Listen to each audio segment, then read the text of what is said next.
Justin's package, not everybody pleased about this visit. There's been a lot of criticism on the sidelines, particularly from academics and writers.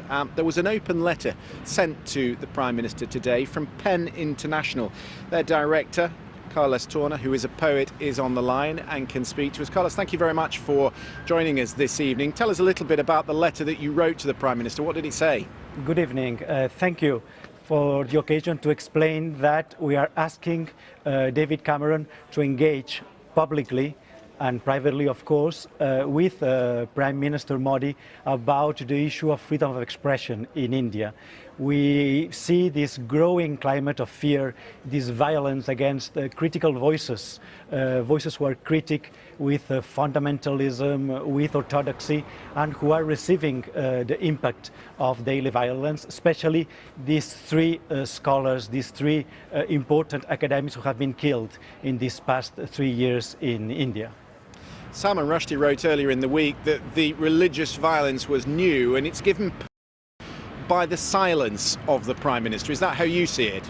Yes, the violence can only grow in this climate of silence by the authorities and by also the cultural authorities. Professor Kalburgi, who was killed on 30th August this year, had received this award from the Satya Academy, and the Academy remained silent. The authorities remained silent. And this is why there has been this growing movement of Indian scholars, playwrights, novelists who have been returning the awards to the Academy and telling publicly that this growing climate of fear is not acceptable. And this is why writers from Scotland, from Wales, from England, in solidarity with their colleagues in India, have written this letter to David Cameron asking to engage with Prime Minister Modi about that issue.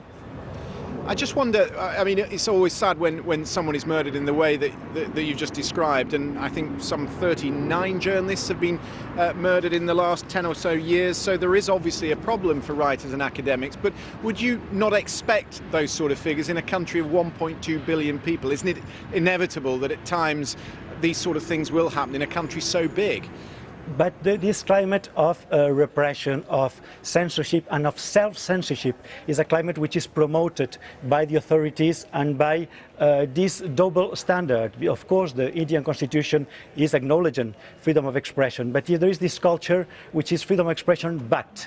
And this but expressed by the authorities in several moments is really a danger. We have had this year this case of this Tamil novelist who decided to die as an author, not to write more, to withdraw his books from the public expression because of the pressure of fundamentalist groups, of caste groups who have made him silent, and the authorities did not support him.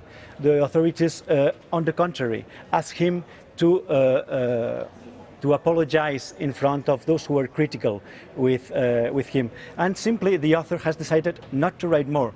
So it's a clear case of self-censorship, but turned into a political action, which tells us here in the UK and around the world the need of supporting writers, scholars, critical voices in India against this climate of fear.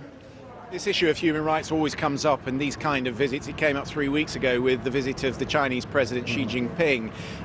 The response of David Cameron on that occasion was that it's much better to be on the inside track, to be able to influence human rights, than to ban him from travelling here to Britain, as in fact he was banned for 10 years. Isn't it better that they have this closer relationship? Of course, this ambitious partnership, which is the wish of David Cameron, must include human rights and an ongoing commitment of the British authorities in their relation with foreign authorities to have always human rights and freedom of expression, very especially, in their agenda. It's very important that countries exchange trade, growing partnerships at the level of culture, at the level of all kinds of exchanges, but always with that base of the ethics of human rights, the ethics of freedom of expression, and opening the conversation to the voices of the academy, all the critical voices with all issues in society. Carlos Torner, I'm very grateful for you joining us this evening.